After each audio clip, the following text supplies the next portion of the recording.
Welcome back to Sully's Mistake Factory. If you haven't done so yet, make sure to hit the like and subscribe button on YouTube and give us a follow over on Instagram at Sully's Mistake Factory to stay up to date with the latest projects we have going on. All right, that shameless plug is out of the way. What are we talking about, guys? If you look behind me here, we've got a bunch of Blue Sea stuff. I've actually got another box right here full of additional Blue Sea stuff right there. So we are talking electrical, we are talking DC wiring, we are talking 12 volt, and we are going to be getting this boat set up. As I started to kind of dig into it, guys, we noticed that the DC cabling down in there is actually really a mess. Typical for a boat of this age, it's all black cable, it's all welding cable, basically, for lack of a better term. And it's also running through the bilge and everything else. And again, I don't like leaving stuff down in the bilge. I'd rather raise it up a little bit. Boat of this age, you're going to get water, you're going to get oil, you're going to get things in the bilge. Let's not include our wiring into that mix as well. So some of the things we're going to be doing right here. As you see, we have an E-Series battery switch from Blue Seas. Guys, this is just a regular standard run-of-the-mill Blue Seas. They're not sponsoring this. This is just stuff I like to use. And it's got a dual post on the back. This is a really simple, straightforward, on and off battery switch. That is going to be used for our battery parallel. So if we have one engine that's not going to start, we've got a positive wire run from both battery banks to this. We leave it off. They're separated. They're on their own.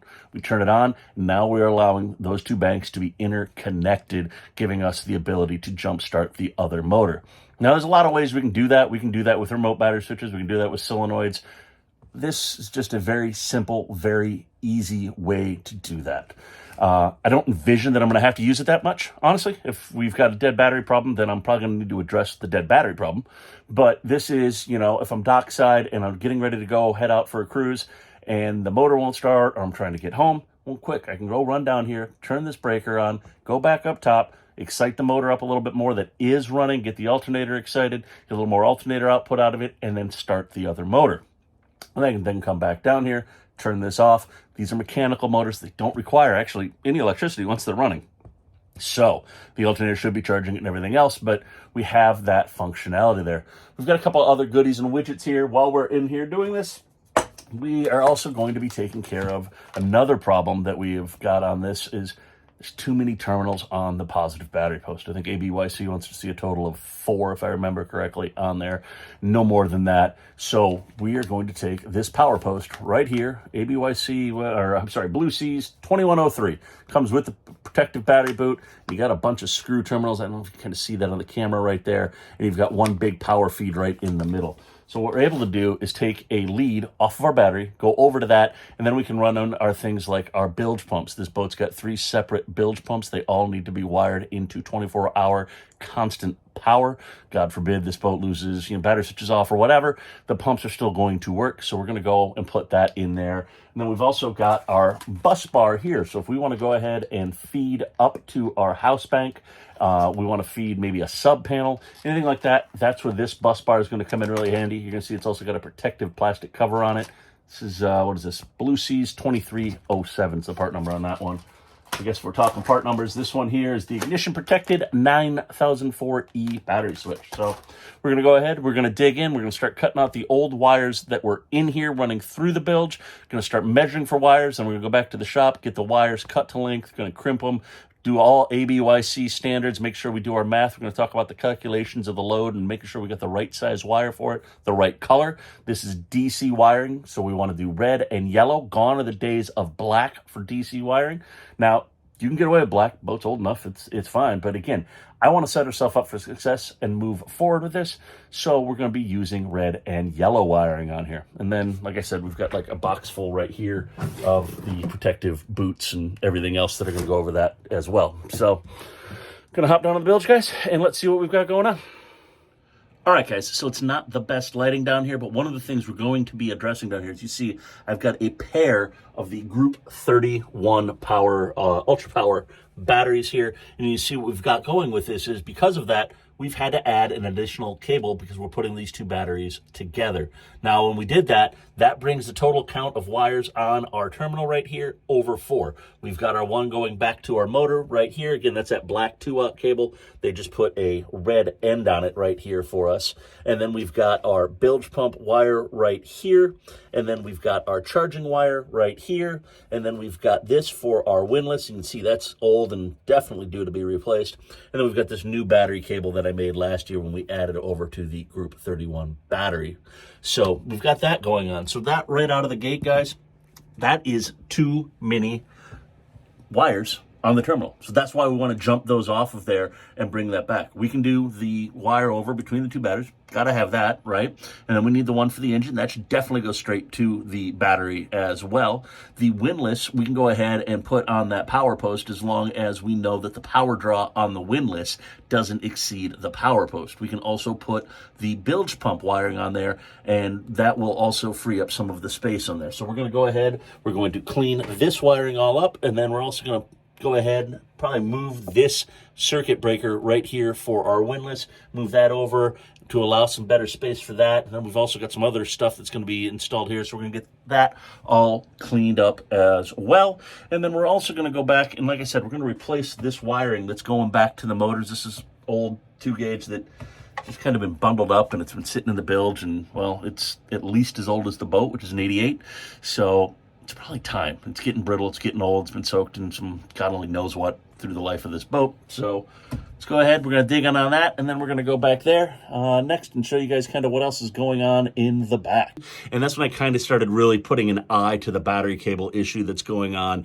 And well, guys, it's less than ideal. It's working, but it's one of those things, once you see it, you know you're going to have to address it. So let's go ahead and let's check out what we have going on there.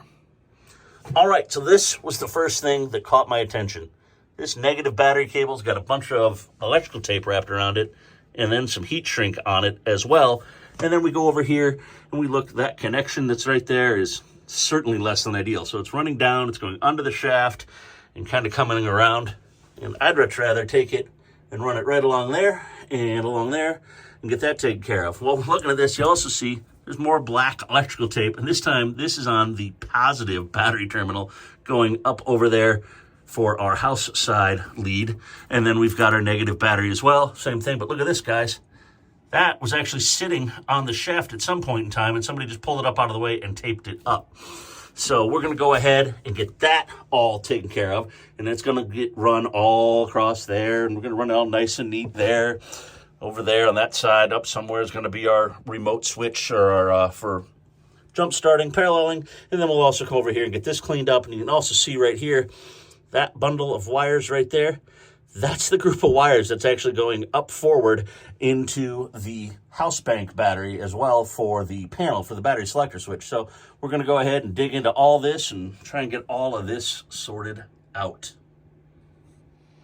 All right, so I've gone ahead and I've measured out all the wires. I've pulled out wires where I can easily pull them out and use those as reference points. The places that I can't easily pull a wire, I've gone ahead and I've taken some string, or I've just taken measuring tape and I've marked off all of the areas. And then I give myself about a 2 to 3 inch extra buffer on there so I can make all these cables on the bench. It's going to be a lot easier to make these and crimp these and have these done on the bench. If you're doing this at home and you don't have the big swaging tools to do it, it's definitely easier, because then you can just go to your local shop and say, hey, I need cables X, Y, and Z length in red and yellow, and they can make them all up for you. So as I've made out the plans, my memory sometimes isn't the greatest, guys, so I like to label everything ahead of time. You see right there, I got some green tape. That's where we're going to do one of the terminal connectors there.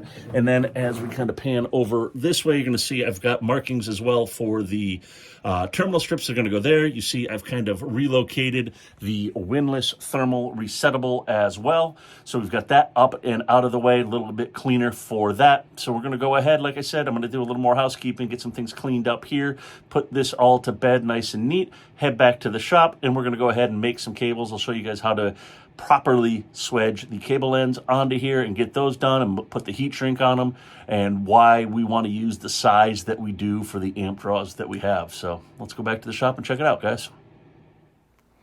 All right, guys, so we are off the boat and we are back in the shop, as you can tell here. And what I've done in the time of being off the boat, I've gone ahead and I've done some measurements. So go ahead, we're gonna bring the drawing up over here. You can kind of see I got a little drawing made up, and the top right of that, very first thing in red and in black, those are my lengths of cable that I'm going to need in the positive and the negative. I'd have done the black and yellow, but then you can't really read it, so we just stayed old school and went red and black for this drawing scenario here. But you can see we've got this all laid out on here. And I'd like to do this because my simple monkey brain, I like to have a drawing in front of me to look at things and make sure I've got everything mapped out properly in my head. So if you are not going to be making your own cables, you're going to be having a shop make the cables for you, and you don't have tools like this, you know, not small investment here of the swaging tool to make your crimps, make sure you give them the best possible drawing with the least amount of questions on it. And also on my drawing, after I drew it all out, I realized I didn't write the lug sizes in my drawing. So I've actually gone ahead and written those in with pen, because we've got a couple of different sizes here, guys. We've got some with studs that are going to be 3/8. We've got some that are going to be 1/2 inch, it looks like, and then I've got some yet still that are calling for a 1/4 inch. So we've got a wide variety in there, and we want to make sure that those are all written down ahead of time. So when you go make all this stuff, you can just go ahead and bang it all out as quick and simple as possible. Speaking of the wire, I have 2 spools right here. They are yellow and red. These are the ABYC 2-aught Encore wire. And if you haven't looked yet, guys, you might want to sit down before you do a price check on this. I think it's around $8 to $9 a foot currently in spring of 2023. So this is not an inexpensive task to go after. It's a worthwhile task, but just be a heads up, guys. Doing the wire alone, the material portion of it, is going to chew up a large portion of the budget for this. So we've done this. Like I mentioned while I was on board, we're swapping out the black wire. We're going with yellow. We're not required. The boat is old enough. We don't have to do yellow wire. But as per ABYC, with the newer builds and the newer boats, they want the DC negatives to be yellow. So why wouldn't we, if we're going to be doing this, go ahead and do that in yellow to save ourselves some hassle down the road, whether it's myself working on my boat or somebody else coming on board the boat. They can look at it. First thing they're going to know is, hey, this boat's been rewired because, look, there's yellow wire on there. And B, they're also going to be able to look at that and tell that this is done and this is the negative side. We're not worrying about black versus yellow and some confusion there with that. So some of the other tools you guys are going to need, we talked about the swage and crimping tool there. You're going to need the actual lugs. You're going to need some kind of a cutting implement to cut the jacket off of these wires. You're also going to need the Sydney loppers here to go ahead and cut the wire, because this is a big gauge wire, so make sure you've got a new one, especially if you're making a bunch of wires like we are. You either make sure these are sharp or go ahead and get some new ones to make your life a little bit easier. Also going to go ahead and we've got the Encore Marine. This is the heat shrink, but this also has adhesive on it when it heats up. So it's giving us another good bond and seal for our crimp. And of course, we've got a heat gun. Now, I'm going to stand on my soapbox for a second, guys. When it comes to doing this, yes, you can go ahead and break out the little, creme brulee crack torch and go ahead and heat the heat shrink up, and it will do its job. But if you're doing this on board the boat, especially if this is a gas boat or there's gas for a generator or something else, you have now brought a flame into a confined space with fuel. Don't do it, guys. Just get a heat gun. Yes, it's going to take an extra couple of seconds, but you're not going to start a fire or implode. So I'll get off my soapbox now, but if you're working on doing anything inside an engine compartment or on a gas boat, please, guys, please do not use a lighter. Don't use any of those torches. Get a heat gun, something that is not going to spark when you turn that thing on and create a much bigger problem for the customer, for you, for the boats around you. All right? So, all right, we're done. We're off the soapbox. I'm going to go ahead and start laying this out. I know that my table is 8 feet long here. I've got my handy dandy old Stanley tape measure. We're going to go ahead. I'm going to start cutting up all the wires for all the lengths that we need here. And then we can go ahead and we'll take a break after I speed that all up and slow it back down. And I'll show you guys how we're going to go about making sure we do a proper crimp onto those wires as well. So let's go see what we got going on. I'm going to speed this up and we'll be back in a minute.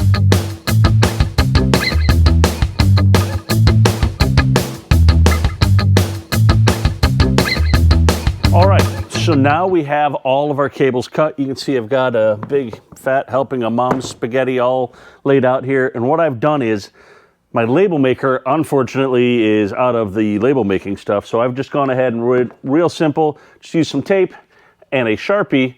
And I've gone ahead and I've marked each one of these cables. I've gone ahead and I've already started to make up one right here. What I've done is I've written the length on them and I've written the size lug for each end. So I can just grab that right off of the drawing here. Again, just simplifying things, but also helps me on my parts list as I'm putting things together. I realize I'm going to be short on a couple of lugs here, but I am going to go ahead here and make up the wires for the lugs that we have already on hand. And when the rest of the lugs come in, I'll get those wires made up. And then we're going to get over to the boat and go ahead and start laying this all in place and getting this all installed. So, like I said, I've already got one made, so I'm going to kind of walk you guys through what it is, what we have to do one of these and make sure we've got a good, proper, and solid connection. Putting all this new wire in is kind of pointless, guys, if you don't have a good connection.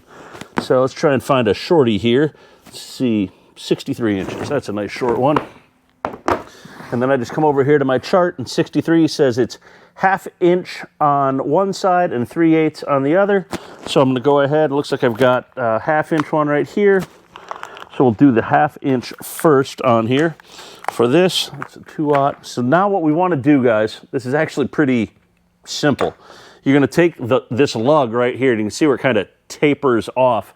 Well, if you lay that beside the wire, and that's going to let us know roughly where we should be cutting so we can get the most amount of the wire into here when we are going to crimp it. So we just go ahead, we lay those beside there. I don't know how well you can see that on camera, but hopefully it kind of gives you an idea of what we're looking at.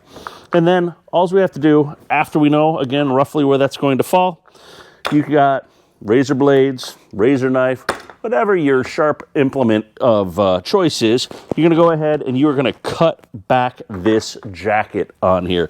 It's pretty simple. You can just kind of roll it right along here.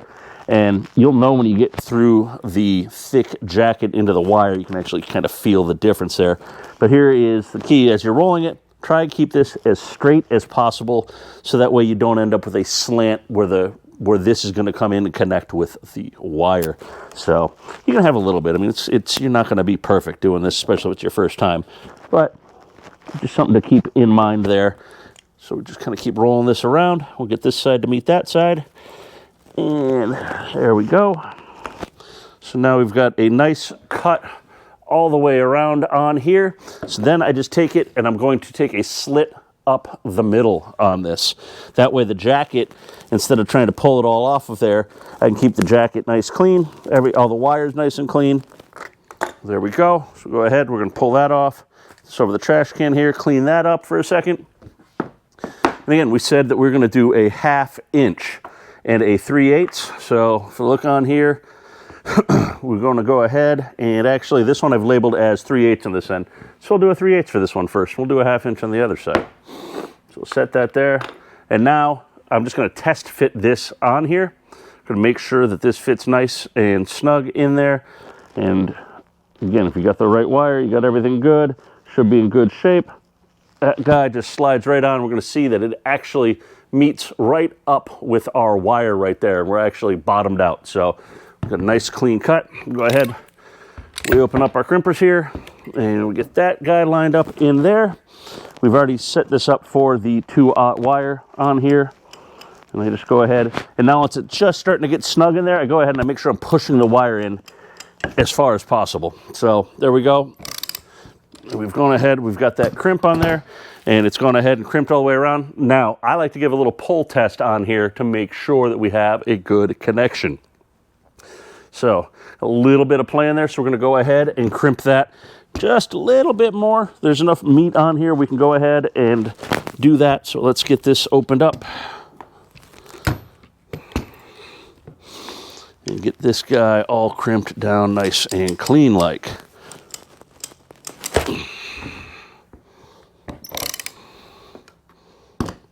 So, there we go.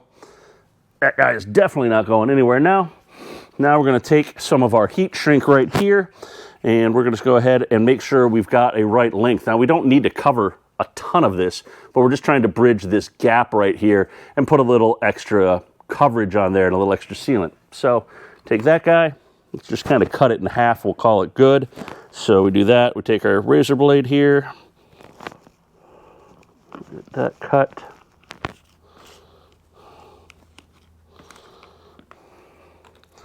And now this is where I got back on my soapbox a couple of minutes ago, guys. This is where the heat gun comes in. Not the crack torch, not the creme brulee, not a lighter, just a simple heat gun. Go ahead, it's gonna take an extra second on here. So go ahead, get this all nice and shrunk right on there. You're gonna see, hold it in there. It's a bunch of different models. This is an old heat gun, but 20 years old, it's doing just fine. And there we go. Now I've got a very nice seal on here. And that has the heat shrink on there. We've gone ahead, we've crimped it, we've sealed it on there. This is a nice, good, clean connection. So now, I'm gonna go ahead and do as many of these as I can that I have terminals for. So we'll go ahead and speed that time lapse up, show you guys that. And once that time lapse is all said and done, we should probably be heading back to the boat and start pulling wires and start figuring out where all these go and see if I screwed up anything else in my drawing. And we'll go from there, guys. So, time to the time lapse.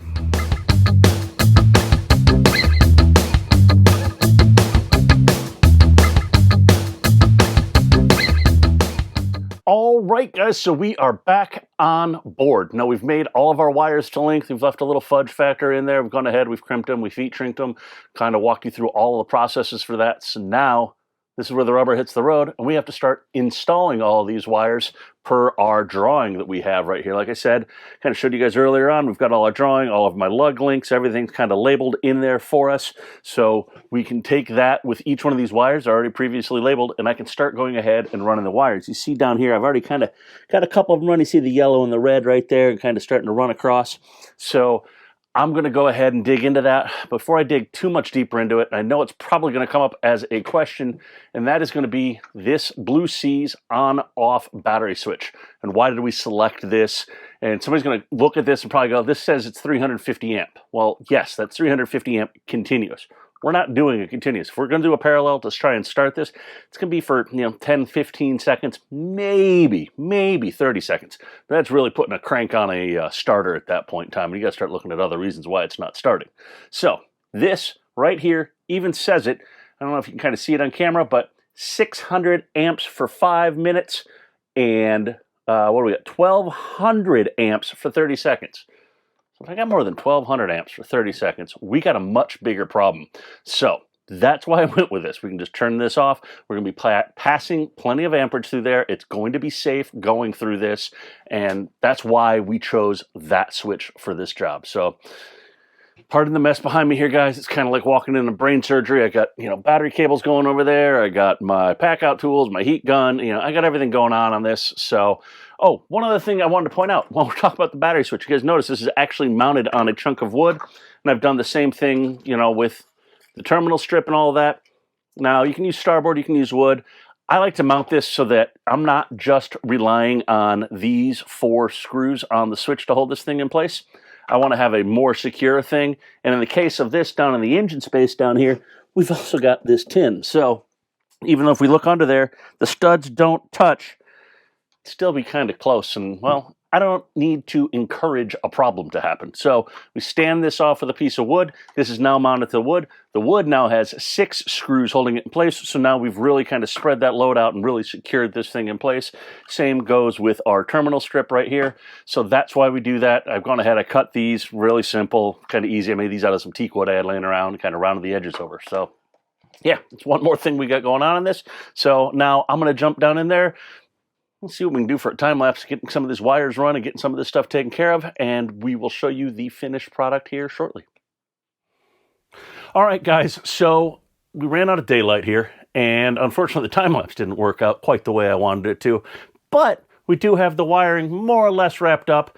It's getting a little late in the day, so I needed to go still out and get some chafe protection and some positive battery terminal connections on here, but I can still show you what we have accomplished on here. So, gone ahead and you can see right here under the rake cores, we've got all new wires run all the way over to there, over to the batteries over there. From our starter here, we can see that second red wire. That guy's running over here, and that is going to go all the way over to there. And then it pops out right there to our parallel battery switch for jump starting the motor. So then we make our way back here. Now this part, guys, the house battery cable going forward from that battery bank right there was still in good shape.